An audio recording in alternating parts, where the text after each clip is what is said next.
start के भन्छ यसलाई फ्लावर एरेन्जमेन्ट के राख्नु भएको छ त्यहाँ पानीमा के राख्नु भएको छ सुक्रोज हालेर डिस्टिल वाटर अरु त्यति हो साइट्रिक एसिड हाल्नु भएको छ है के लिएर आउनु भयो यो फ्लावर एरेन्जमेन्ट अनि यो के भन्छ यसलाई फुल यो मेरीगोल्ड हो सर यो रोज अनि यो फनको लिफ हो अनि यता चाहिँ यो एक नाम था के अनि यो कोकोनट लिप्स यो राखा बाहिर के गर्दै हुनुहुन्छ तपाईहरु यहाँ कुन सब्जेक्टको प्र्याक्टिकल हुँदैछ यहाँ अर्नामेन्टल हर्टिकल्चरको कसले सिकायो तपाईलाई यस्तो बनाउन पिताम्बर सरले के राखेर बनाउनु भयो त नि त्यो गुच्छा हाम्रो चाहिँ मेरीगोल्ड अनि पछि यो चाहिँ पामको हजुर पातले अनि पछि यो चाहिँ जिप्सीको ठाउँमा पार्थीमा राखिदिएको हामीले अनि पछि यो चाहिँ हाम्रो नेपालीमा भालेफुल अनि मेरीगोल्ड चाहिँ कहाँदेखि ल्याउनु भयो मेरीगोल्ड चाहिँ आफ्नै फिल्डबाट हो हजुर सर अनि त्यो पाम चाहिँ हाम्रै कलेजमा भएको अनि यहाँ वरिपरिको फुल चाहिँ तपाईहरुले किन यो प्रयोग गर्नु भएन यहाँ पनि छ नि त अलिअलि फुलहरु यो कलेज तपाईहरुले चाहिँ मात्र युज गरे जस्तो लाग्यो किनकि अब हामीले कलेजको सबै हामीले युज गर्यो भनेपछि त फेरि यहाँको ब्युटिफिकेसन पनि बिग्रिन्छ फार्ममा जे पाइयो प्र्याक्टिकलमा हाम्रो बुकीको आज प्र्याक्टिकल भइरहेछ सर अनि के फुलहरु यहाँ राख्नु भएको छ यसमा फोकल पोइन्टमा एक जोडा छ अनि हामीले चाहिँ यो बोगनभेलिया युज गरेका छौं पार्थेनियमलाई मेरीगोल्डलाई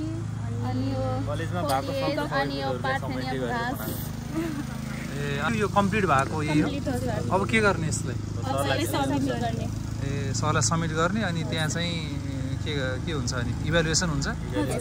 कसले राम्रो बनायो भनेर इभ्यालुएसन हुन्छ ल ठिक छ ल बेस्ट विशेष है त ल तपाईहरुले चाहिँ कहाँ गएर बनाएर ल्याउनु भयो अनि दुईजना मात्रै हो तपाईहरुको ग्रुपमा के राखेर बनाउनु भयो तपाईहरुले यसमा कुन फुल राख्नु भयो हामीले सयपत्री राख्यौं अनि यो पाम राख्यौं अनि यो गुलाब राख्यौं फोकल बिरुवा कुन हो तपाईकोमा रोज हो है थ्यांक यू यस्तै जारमा राखेको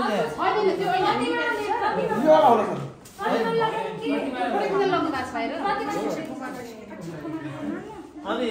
यो चाहिँ कस्तो हो त्यसलाई पनि यति राखिदिनु होला हामीले युज गर्नलाई पार्थेनियम युज गरेका छौँ हैन तर यहाँ चाहिँ जिप्सी अथवा यसलाई बेबिज ब्रिज पनि भन्छ त्यो फ्लावर युज गर्नु पर्थ्यो त्यस्तै फुलले अब हामीसँग छैन जे छ लोकली अभाइलेबल यो चाहिँ उइड हो नि हैन यसलाई अब पार्थेनियम भन्छ हैन अब तपाईको यो चाहिँ धेरै यसको कन्ट्याक्टमा आउँछ हुन्छ ब्रोन्काइटिस हुन्छ म सुदीपले बुझाइदिन्छ है सुदीप यहाँ अडियो नयाँको अगाडि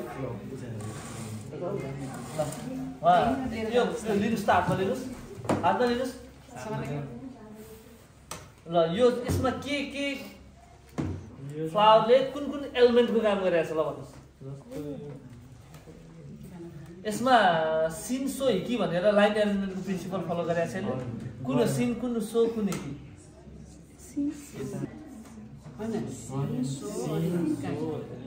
हो अनि त्यसपछि यसमा चाहिँ तपाईको फोकल पोइन्ट कुन हो फोकल हैन अथवा फोकल फ्लावर भन्नु हैन अनि त्यसपछि तपाईको चाहिँ फिलरको रूपमा केले काम गरिरहेछ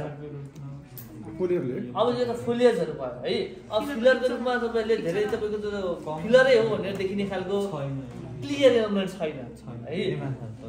अब यसमा फिलरमा चाहिँ सकेसम्म साना फ्लावरहरु हुने प्लान्टहरु युज गर्नु पर्थ्यो है त्यो छैन तपाईहरुको यो चाहिँ फाउन्डेसनको रूपमा काम गरिरहेछ ब्याकग्राउन्डको रूपमा काम गरिरहेछ फोलियजले काम गरिरहेछ फोलियज यहाँ फाउन्डेसनको सुरुमा के राख्ने पहिला सुरु तपाईको चाहिँ सिन्सो हिकी राख्ने फाउन्डेसन राख्ने फोकल राख्ने अनि फिलरहरु राख्ने है त्यो बुझि भइहाल्छ अनि त्यसपछि एड गर्ने घटाउने हटाउने काम गर्ने भइरहन्छ यो भनेको चाहिँ मोर आर्ट हो कि हैन तपाईले त्यो प्रिन्सिपल फलो गरेर राम्रो हुन्छ भन्ने पनि छैन हैन अब यसमा चाहिँ तपाईँको चाहिँ के छ त भन्दाखेरि कुनै थोरै फ्लावर युज गरेर लाइन एरेन्जमेन्ट भनेर तपाईँको चाहिँ जापानमा तपाईँको चाहिँ त्यसको डेभलप भयो होइन तपाईँको ओरिजिन त चाइनै हो होइन जापानमा खतरै तरिकाले डेभलप गरिदियो लाइन एरेन्जमेन्ट भनेर तर लाइन एरेन्जमेन्ट सबैभन्दा एट्र्याक्टिभ देखिन्छ भन्ने छैन होइन मास एरेन्जमेन्ट हुनसक्छ तर लाइन मास एरेन्जमेन्ट हुनसक्छ होइन हाम्रो छुट्टै एरेन्जमेन्ट हुनसक्छ होइन त्यही हुनुपर्छ भन्ने छैन कति राम्रो बनाउनु भएको तर यहाँ यदि रोज नभएको भए एउटा रोज छ तर अलिकति कि त्यो पुरै होल पेट्रोल भएको पेट्रोल फसेको छ कि होइन राम्रो छ धेरै राम्रो भएको छ यसलाई त सर्लक्क तपाईँको चाहिँ एउटा भाँसमा राखिदिनु पायो भने बबाल राम्रो देखिन्थ्यो होइन यसमा हुँदैन यो गिलासमा हुन्छ होला यस्तै गिलास एउटा खोजेर होइन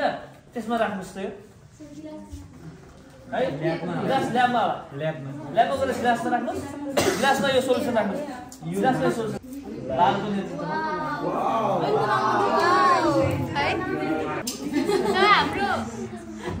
ओहो कति राम्रो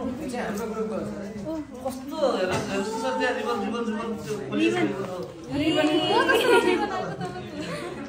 ए तल रिबन रहेछ सोही हुन्छ के सबै देखियो नि त्यसमा